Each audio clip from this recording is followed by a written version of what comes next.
You're having coffee with someone you trust when they casually mention something you told them in confidence. Not the whole secret, just a piece, disguised as their own observation. Your stomach tightens, but you dismiss it. Months later, when they betray you completely, you realize this moment was your warning. Arthur Schopenhauer mapped this pattern with devastating precision. He understood that betrayal never arrives unannounced. It always sends ambassadors ahead, small violations that test boundaries, minor breaches that gauge your tolerance for larger treachery. The philosopher called these reconnaissance betrayals, tiny sorties into disloyalty that reveal whether you're someone who notices, who responds, who defends their boundaries. Your reaction to these small betrayals determines whether larger ones will follow. I watched this unfold with painful clarity when Rachel discovered her business partner had been stealing clients. Looking back, she could see the progression. First, he'd forgotten to credit her in a minor presentation. Then he'd shared her strategic insights as his own in a casual conversation. Each small betrayal had been a test, and her failure to respond had been permission. Schopenhauer understood that betrayers are rarely bold. They're usually cowards testing the water, checking if it's safe to swim. The early signs aren't just warnings, they're questions. Will you notice? Will you confront? Will there be consequences? Think about your own betrayals. Before the knife went deep, wasn't there a scratch? Before the theft, wasn't something borrowed without asking? Before the affair, weren't there inappropriate comments dismissed as jokes? The pattern is always there if we're willing to see it. The philosopher identified what he called graduated disloyalty.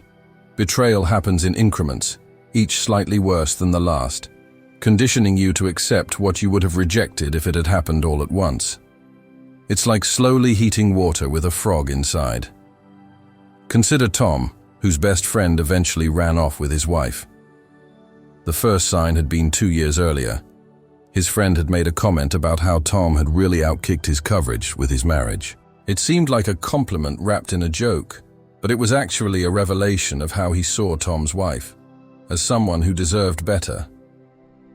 Then came the friendly concerns about Tom working too much, the offers to help with things when Tom was away, the inside jokes that didn't include Tom. Each step was deniable, explainable, seemingly innocent, but together they formed a clear trajectory toward betrayal. Schopenhauer noticed that we often see these early signs, but explain them away precisely because accepting them would require accepting that someone we trust is capable of betraying us. The pain of preemptive recognition feels worse than the risk of future betrayal, so we choose blindness. I knew a woman named Diana whose sister slowly destroyed her reputation in their family. It started with small corrections. Actually, Diana didn't quite graduate with honors, or, well, Diana's promotion wasn't exactly what she said.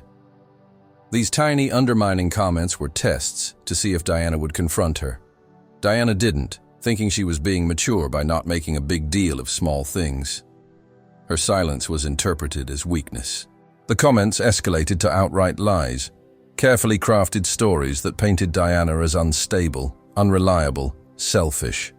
By the time Diana realized what was happening, the narrative was established. The early sign Schopenhauer identified isn't just boundary testing. It's revealment of character. Someone who will betray you small will betray you big. The person who takes credit for your minor ideas will eventually steal your major ones. The friend who shares your small secrets will eventually weaponize your large ones. But here's what makes early recognition so powerful. Small betrayals are easy to address. When someone crosses a minor boundary, confrontation is low stakes.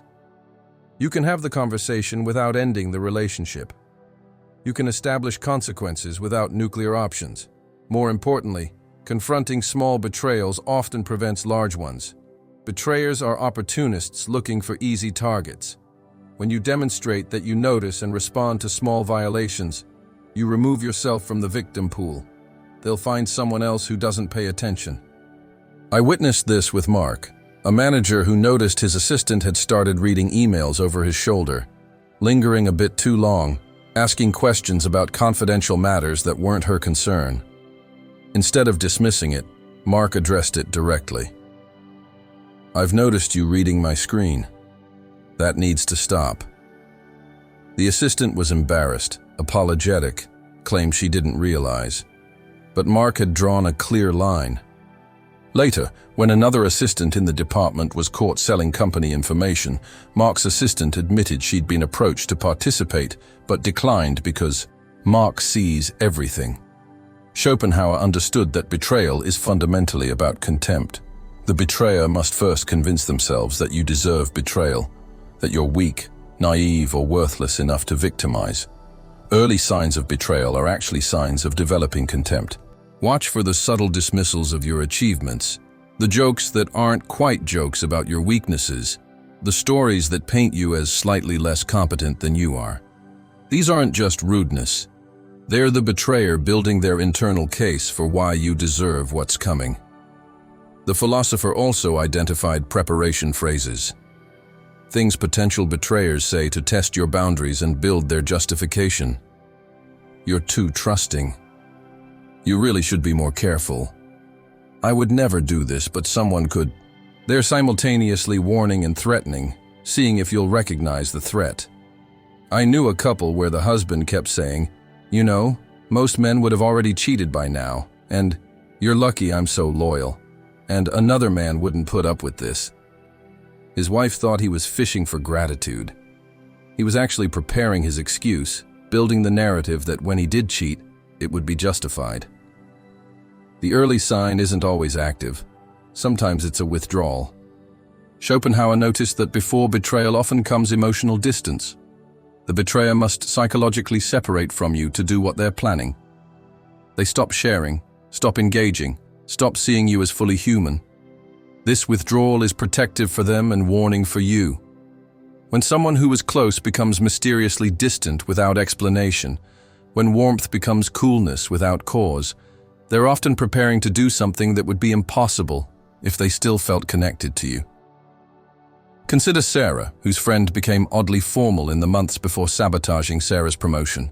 The inside jokes stopped. The late-night calls ended. The casual intimacy evaporated. Sarah thought her friend was going through something personal. She was.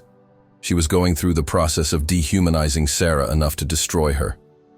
Schopenhauer's crucial insight is that recognizing early signs doesn't just warn us, it empowers us. When you see betrayal coming, it loses much of its power to wound.